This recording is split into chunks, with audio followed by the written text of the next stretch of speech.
대한종양내과학회에서 함께하는 그 암이 알고 싶다입니다. 오늘은 저희가 그 항암제 부작용 중에서 호중구 감소증이라는 이야기를 아마 환자분들께서 많이 아마 들어보셨을 거예요. 그래서 오늘은 호중구 감소증이 뭔지, 그리고 또 환자분들 입장에서 이 호중구 감소증이 발생했을 때 좀 어떤 것들을 좀 주의하셔야 되는지 오늘 교수님들과 함께 얘기해 보겠습니다. 저는 가톨릭의대 서울성모병원 종양내과 김인호라고 하고요. 오늘 두 분 교수님 모셨습니다. 교수님 소개 부탁드립니다.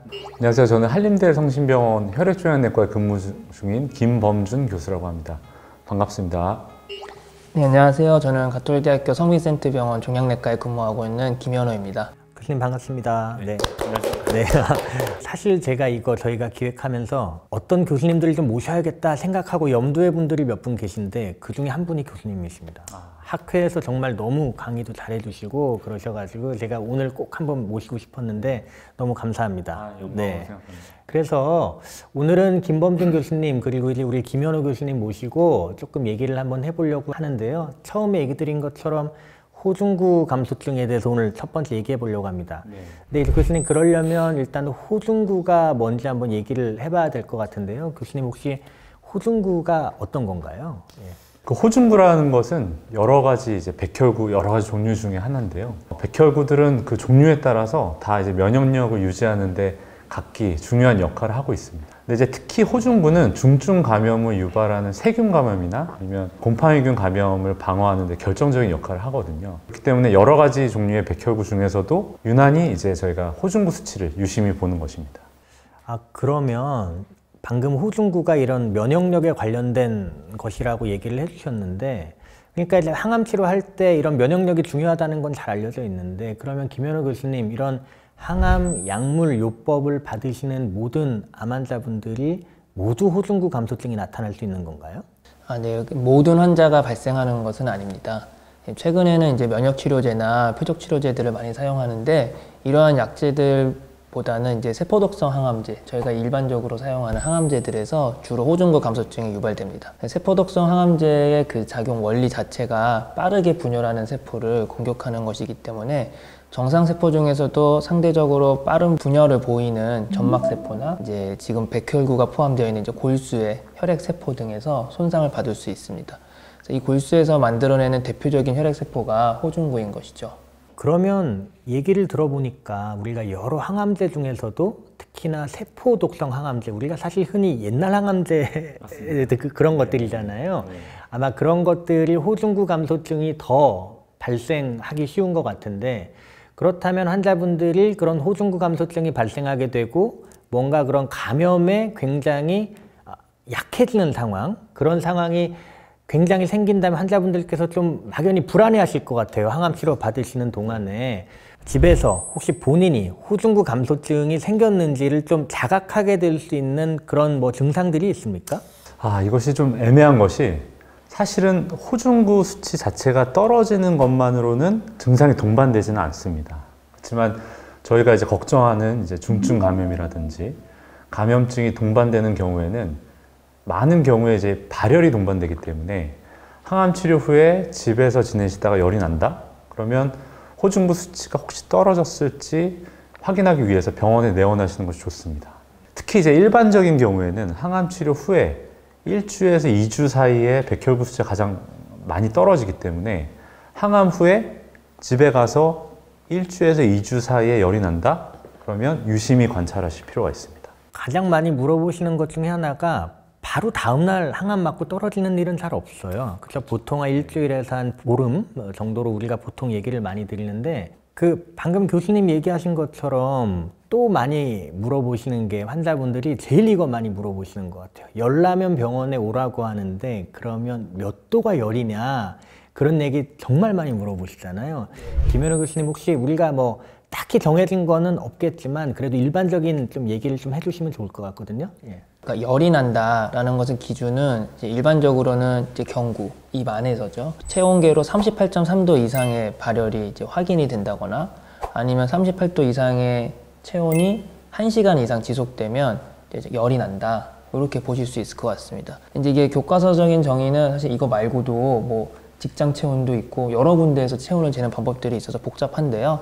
진료실에서는 저희가 이제 일반적으로는 그냥 집에 있는 체온계로 뭐 겨드랑이든 어디든 재셨는데 38도 이상 발열이 계속 지속된다. 뭐 1시간 가까이 계속 열이 난다. 이러시면 병원에 오시라고 설명드리고 있습니다. 37.9도는요? 네. 그러면 교수님, 항암 받으시는 환자분들은 주기적으로 좀 이렇게 체온을 재보는 게 중요할 것 같아요. 그죠? 네, 아침 저녁으로 한 번씩은 체온을 측정해 보는 것이 좋을 것 같습니다. 자, 그러면 호중구 감소증이 굉장히 우리 환자분들한테 위험한 상황이 될 수도 있는데, 그러면 일단 교수님, 만약에 환자분들 호중구 감소증이 발생했을 때 우리가 어떻게 대응을 해야 되나요? 저희가 일반적으로 피 검사를 해서 호중구 수치의 이제 개수를 세게 되는데요. 1,500개 미만으로 떨어진 경우에 호중구 감소증이 있다고 보는데, 보통 1,000개 미만일 때 감염의 위험이 높아진다고 저희가 볼 수가 있습니다. 그래서 열이 있는 경우와 열이 없는 경우를 조금 나눠서 봐야 되는데, 열이 없이 단순히 호중구 수치만 떨어져 있는 경우에는 백혈구 촉진제 주사를 통해서 수치를 올릴 수가 있는데요. 모든 환자가 맞는 것은 아니고 일반적으로 고형암의 경우에 발열이 없다면 호중구 500개 미만에서 백혈구 촉진제 주사를 맞게 됩니다. 발열이 동반된 경우에는 조금 다른데요. 백혈구 촉진제를 투여하는 기준이 조금 낮아서 열이 있을 때는 호중구가 1,000개 미만이면 투여를 하게 되고, 또 호중구 올리는 것뿐만 아니라 혹시 동반되었을지 모르는 이제 감염을 치료해야 되기 때문에 광범위 항생제를 사용하면서 감염에 대한 예방적인 치료도 같이 동반을 해야 됩니다. 그러면 교수님, 방금 호중구 감소증이 생기면 뭐 백혈구 올리는 주사도 맞아야 되고 또 뭐 항생제도 써야 되고 뭐 이런 경우가 있는 것 같은데, 그러면 얼핏 듣기에는 다 입원을 좀 해야 될 것 같거든요. 다 입원을 해서 좀 보셔야 되나요? 그렇지는 않습니다.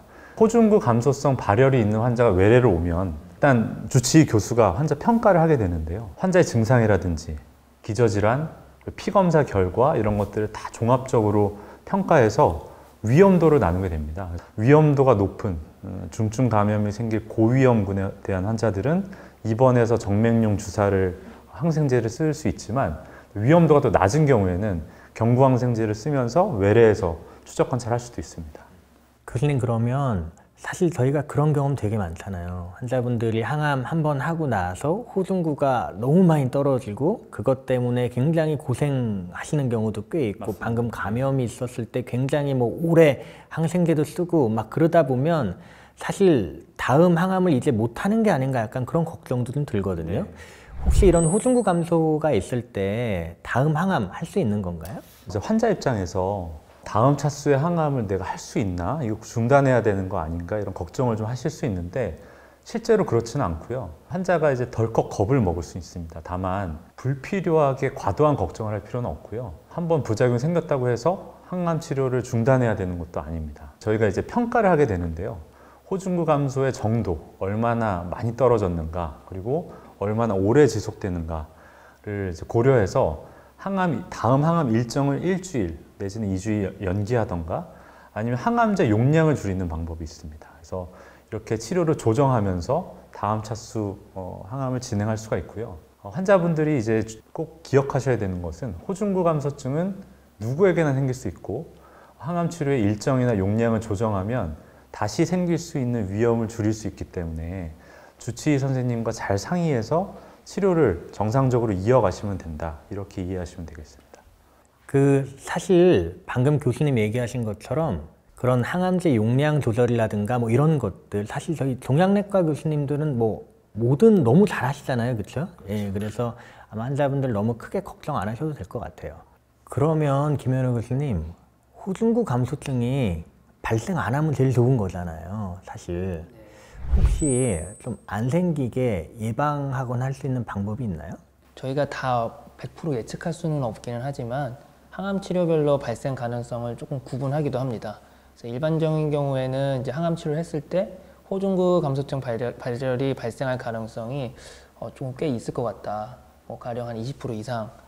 그렇다고 한다면 저희가 이제 고위험 항암제로 분류를 하고 있는데요. 이런 치료를 받는 환자들에게서는 이제 효과가 오랫동안 지속될 수 있는 지속형 제제인 백혈구 촉진제를 항암 후에 이제 미리 투여하는 경우가 있습니다. 그렇게 된다면 한 1, 2주 정도 후에 생길 수 있는 호중구 감소증을 예방할 수 있는 경우들이 있는 것이죠. 아, 그러면 교수님, 마지막으로 환자분들이 가장 궁금해하시는 게 댁에서 본인이 스스로 뭔가를 이 호중구 감소증에 대해서 할 수 있는 게 있느냐, 뭐 대응할 수 있는 게 있느냐 많이 물어보시잖아요. 그거에 대해서 좀 간단히 얘기해 주면 고맙겠습니다. 네. 굉장히 많이 받는 질문인데요.